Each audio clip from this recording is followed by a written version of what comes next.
Welcome to Gift of Life, the Organ Transplant podcast. These are the stories of those who have received, given, and who are waiting for the gift of life, organ transplantation. Now here's your host and heart and kidney recipient, BJ Odom. Welcome to the Gift of Life, the Organ Transplant podcast, where we explore the extraordinary world of organ transplantation. I'm your host, BJ Odom. Each week we share inspiring stories and introduce you to remarkable individuals sharing their own transplant stories. Be sure to support the podcast by leaving a 5-star review and subscribing on your preferred podcast platform. Have a transplant story you'd like to share or have comments on the podcast? Love to hear from you at giftoflifepodcast@gmail.com. Again, that's giftoflifepodcast@gmail.com. And don't forget to connect with us on Facebook, Gift of Life, the Organ Transplant Podcast. Welcome to episode 51, featuring Al Brock, an old friend from my radio days, receiving his liver transplant at Vanderbilt Hospital, Nashville, Tennessee. Al is celebrating 2 years with his new liver. His first year was filled with ups and downs, but now into year 2, he's feeling a whole lot better. We'll hear more on Al's journey on the Gift of Life coming up next. Almost a year ago, we met Al Brock. Of course, I met Al Brock years and years ago in the radio business. And I must say, back in the day. Yeah, way back in the day. But, you know, when I talked to you last year, you were kind of a newbie with your liver, as he is a liver transplant recipient. But now it's been, how long has it been, Al? It'll be 2 years this month. I want to say the 23rd, but I don't know the exact date. I have to ask my daughter who takes care of me. But I think it's the 23rd. It'll be 2 years. All right. Well, congratulations to you. And how has things went over the last year? You know, the first year was rough. The second year was pretty good. They got the medicines regulated now and no anti-rejection issues. And my immune system is better. And, you know, things are I take one day at a time, but every day is better. I'm walking now without a cane and don't need a wheelchair anymore. You know, I'm breathing good. I don't have any oxygen issues. So things are going really well. Now, I have a question for you because every year back in the heyday, I used to go to Nashville because I was in country radio. And there was a thing called the CRS. It's not what you think, people. Can't remember. No, it's not that one. It's the country radio seminar. And there are people that come from all over the United States. And as a transplant patient, when you get a bunch of people from different locations in the same area, you get a little nervous because, you know, our immune systems are lower. Yeah. And I just got to ask you, during CRS, which just took place a couple months ago, I know you were there. How was that experience for you now as a liver recipient? Well, I was fine. Last year was rougher than this year. Last year I could hardly walk. So I was in a wheelchair and I was kind of parked in the lobby waiting for people to come and see me. This year I was able to move around a little bit more. I didn't register because I didn't really want the long hallway walks to the different meeting rooms. So I just kind of stayed in the lobby, but had a little more freedom this year. I was walking with a cane and I would walk up to people and talk to them and stand a little further back than usual. And I just took a risk and I think it paid off. I've been okay since. Awesome.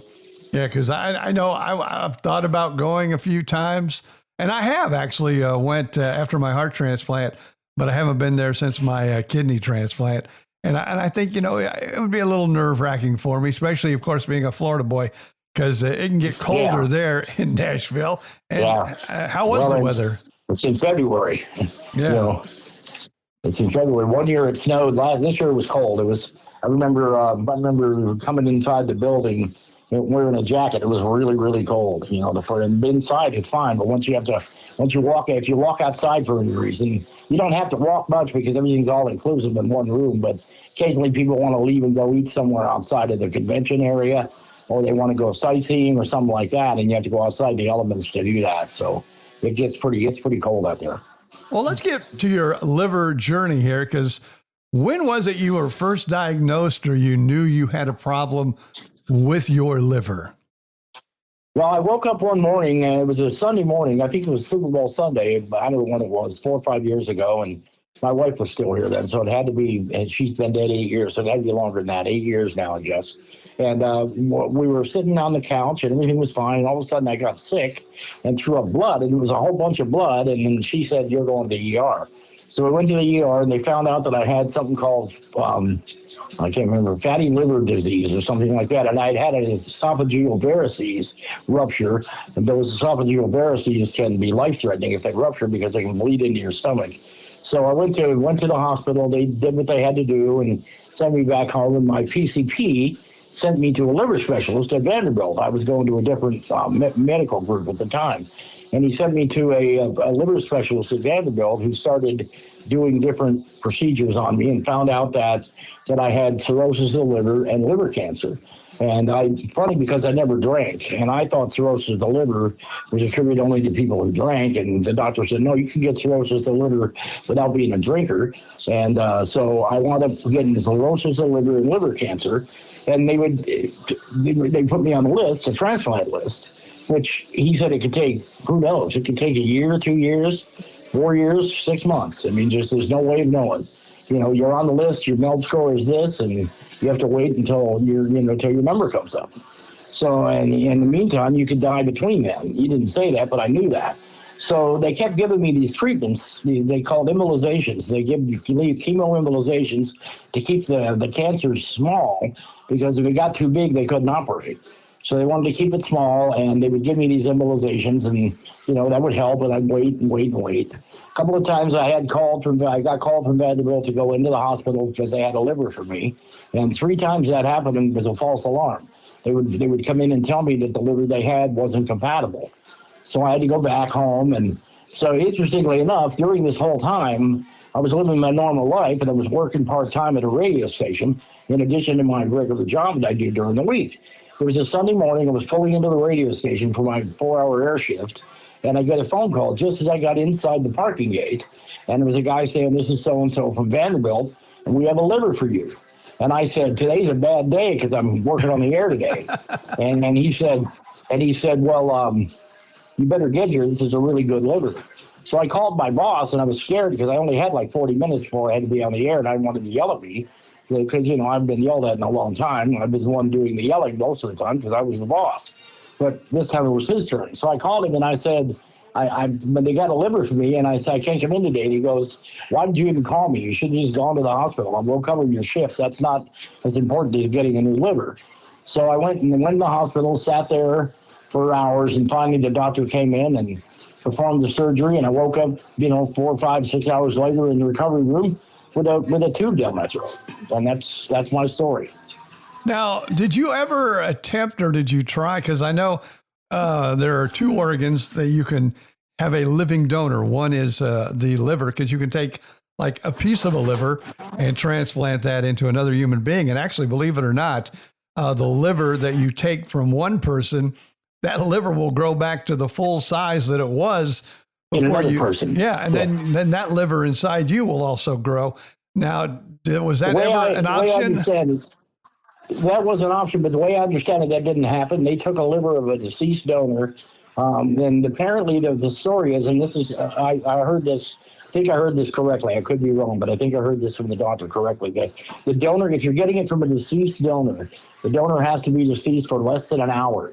Because once if it's over an hour, the liver isn't functional anymore. So apparently that donor passed away in Vanderbilt, and they were able to freeze the liver and then deposit it into me, and I got a full liver. They don't tell you too much about who it was. I guess I could find out if I really wanted to. I'd like to do something to pay it forward to that family or that person, but I think I can do that.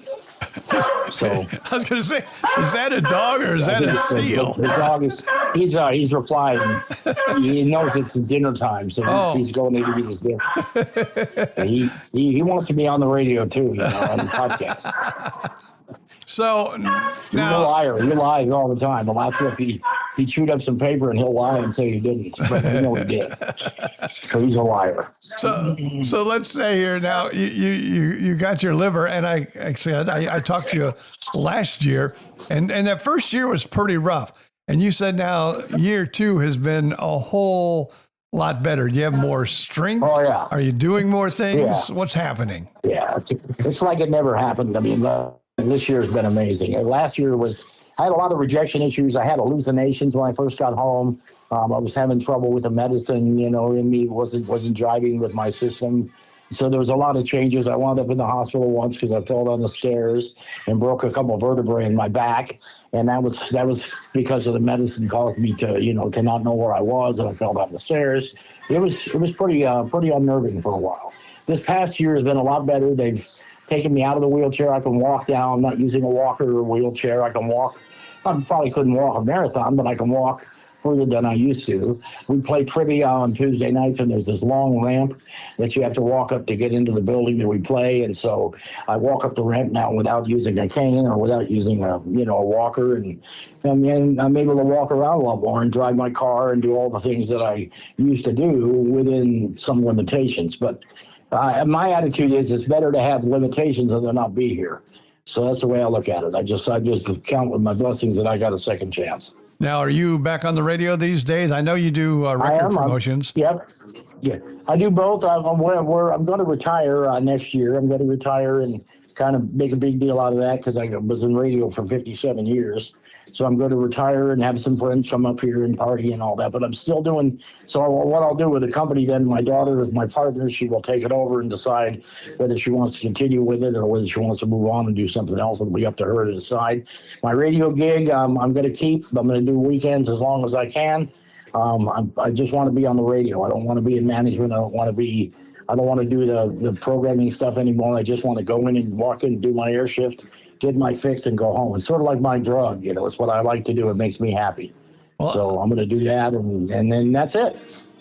Well, a couple of weeks ago, I actually talked to a general manager in Indiana that is currently looking for a kidney, and hopefully maybe between these episodes, he's found one, but and he is continuing to work while on dialysis, and he's having some problems with that, and trying, of course, also have a family life also. So we wish him the very best of luck. Another one of us radio guys.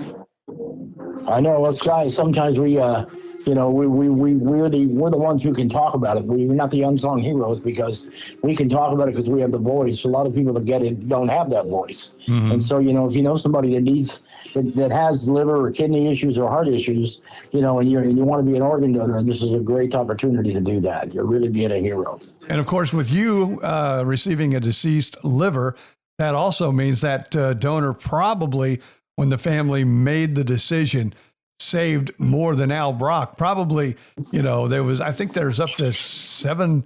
I forget what the numbers are, but it's an uncanny number of people you can help with your donation. Yep. But you can actually save up to I think it's 7 or 8 lives just by donating organs. I've heard that too. And I wish I knew who the person was because I would sure like to pay it forward. They say in a few years they can tell you. I guess this person just wanted anonymity, and so I don't know that they'll tell me even now if I have to go back into the doctor soon after the second year, and I'm going to ask again because I really want to, especially being on the radio and having a voice and being sort of in the public eye. I'd like to be able to say something publicly to that person and thank their family if they would go for that.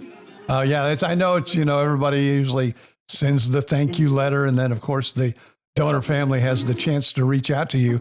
Now, I know some people that have met their deceased donor families and have come quite close to one another.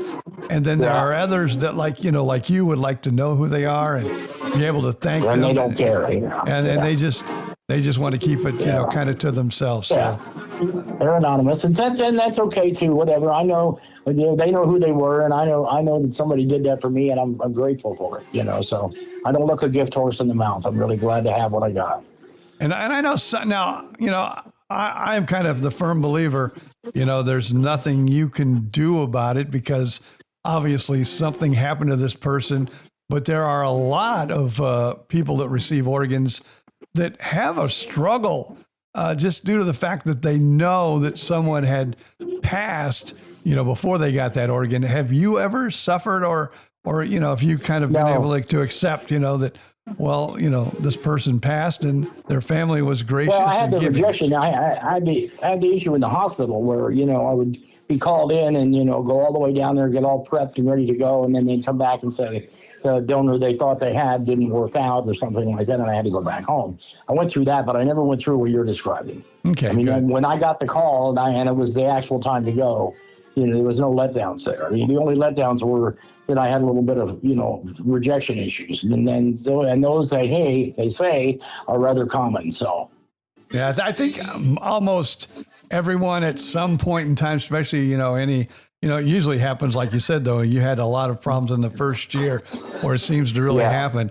I'm just like, I'm tickled pink that I'm now 22 years out with my heart.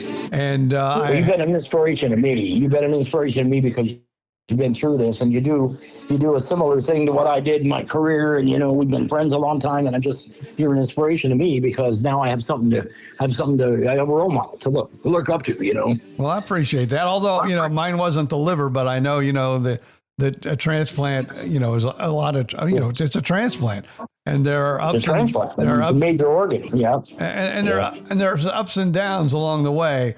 But I don't think I would have it, any other way, because if I would have just said, I just hate because, and there are those that just give up.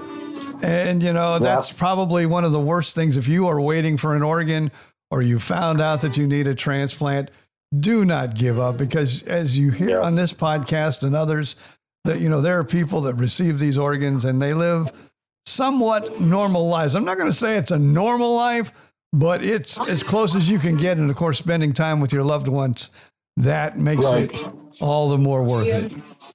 Well, my bride has passed away. She died before I had the transplant. So I got my daughter here, and my daughter is, thank God for her, she's my caregiver. She lives here in Nashville. We live in the same house. I have half the house and they have the other half. And she got married recently, and her husband has taken me in and treated me like his dad. And I mean, it's incredible, the love I get and the attention that I get and the kindness I get from other people, even people in radio. I mean, not that people in radio aren't normally kind, but they've gone out of their way to be overly nice to me and make sure that I had what I needed. I had phone calls all the time and visits and see people, and they hug me, and people I haven't seen in years, and it's just it's nice to have a big support system, is what I'm saying. And it's also important, those caregivers, they give a lot, and they are very much appreciated. And tell you what, I couldn't have done it without them. I mean, I can't imagine being alone, totally alone in something like this. I'm sure there are people that are, and if anybody out there is like that and they are alone and you need somebody to talk to, just contact BJ. I'm sure he can get you my contact information. I'm sure I'd be happy to offer you some words of encouragement. Now, before we do let you go, I mean, I know that you are an avid, since you're a recipient and you've went through all this, it kind of changes people, and you are really, on board when it comes to organ donation. Are you like active in the community, or do you talk about it on your radio show? Or I don't talk about it on the radio show because it's not really that kind of a radio show. If I were in talk radio, I probably would. I wouldn't make a secret of it if it came up. I'm not ashamed of it. I have talked about it on my social media sometimes. I would love to have to be part of more of a. There is a support group at Vanderbilt, but one of the problems with those support groups is sometimes the people are so negative. They complain about how bad they hurt and all this, and I want to be positive. I want to go with people I want to talk to people that are positive. They're feeling good about it, like I am. And try to offer a kind word to somebody who's having a rough day or something like that. Again, I hate to keep harping on this, but I mean, I'm grateful that I have a second chance. I have so much to live for, and there's so many reasons to be here, and I've got a lot to live for and a lot to be happy about. So I'm not complaining about anything. And I know that every support group, because they can be important. And I remember when I first found out that I needed a transplant, I joined a support group, and I was very active in the support group. But there were times, and even in my support group, like people were having some major problems in their lives. And I hate to say this because I know that, you need the support and things like that. And I would give them the support, but that negativity can really play a toll also Yeah. on you trying to And stay I don't positive. do well in negativity. I don't do well with negativity. I don't do well in negative environments. I'm a positive guy. I'm a Dale Carnegie graduate, and I'm a positive guy anyway. And I just believe in positivity. And I want to go and talk to people who experienced a lot of what I went through, but came out of it on the positive side, rather than coming out and saying, "Oh now I've got 2 broken legs and I'm in a wheelchair." Yeah. You know, I mean, yeah, I don't want to hear about that. I want to hear about good things that people are doing moving forward. Yeah, that's kind of the same way I am. And that's why I kind of drifted away from the support group. Of course, the support group that I attended also is kind of shrunk in size, but I hear it's trying to rejuvenate itself. But that's in another part of the area, so I'm not there now. Anyway, but hey, I'm glad you're doing good, and it's always great to hear from a fellow radio guy. And just the best of luck to you, and you stay healthy and keep doing what you're doing, my friend. No problem. We should probably do one radioism beforehand. Coming up next, let's see, what do we have coming up next? Let's see, we got to tease this right. Yeah. Coming up next, more of the BJ Odom Show. Yeah, you know what? We can, like a lot of times you promote your music. I've got a new thing. You probably could. I had someone who wrote a song about my transplant journey, getting the heart, and then years later getting a kidney. And so usually when I close out the show, I used to just kind of have a little music trail out.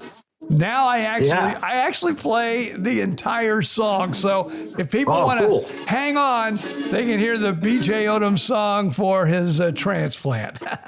Well, and as they should. And by the way, just a shameless plug, I have an internet radio station that I just put on the air. I lied. It's been on the air for a couple of years, but haven't really talked about it yet because I wasn't really proud of it.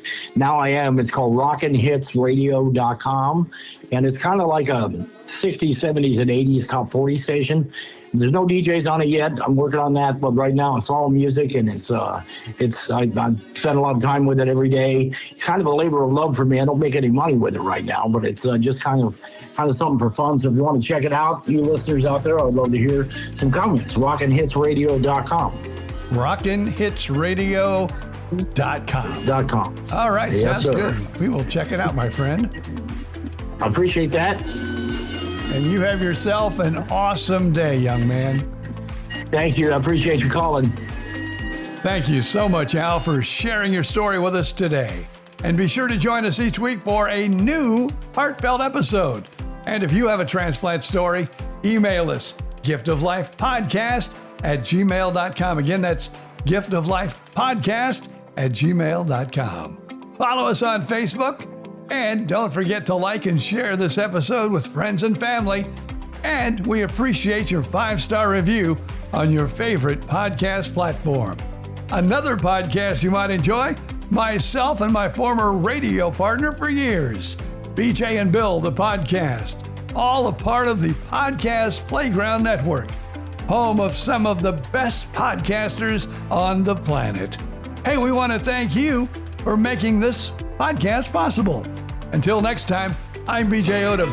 Thank you for being a part of our journey and reminding us all to appreciate each and every day and to treasure the extraordinary gift of life.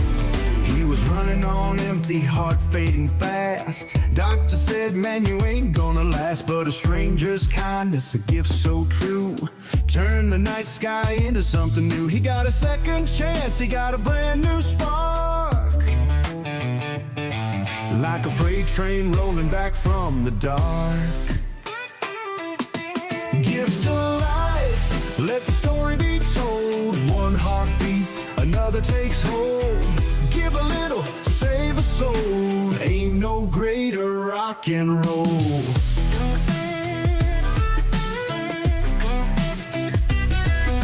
15 years later, the road got rough. The fight ain't over when the climb is tough. Needed a kidney, the race was on. Another hero stepped up, kept him strong. Every breath he takes is a tale of hope. One life saved, another can cope. Gift of life, let the story be told. One heart beats, another takes hold. Give a little, save a soul. Ain't no greater rock and roll.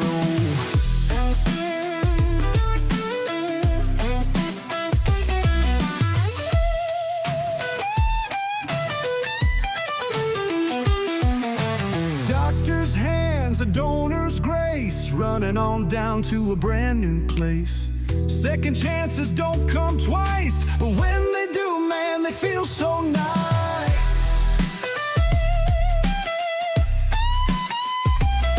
So let's spread the word, let the people know. One yes today lets a miracle grow. You don't need wings just to save a man, just a little love, a helping hand. Gift of life, let the story be told. One heart beats, another takes hold. Give a little, save a soul. Ain't no greater rock and roll. BJ still rocking, still standing tall, thanks to the ones who gave it all. Gift of life, hear the sound. Pass it on, pass it down. The Gift of Life podcast, hosted by BJ Odom. Listen now. Listen now.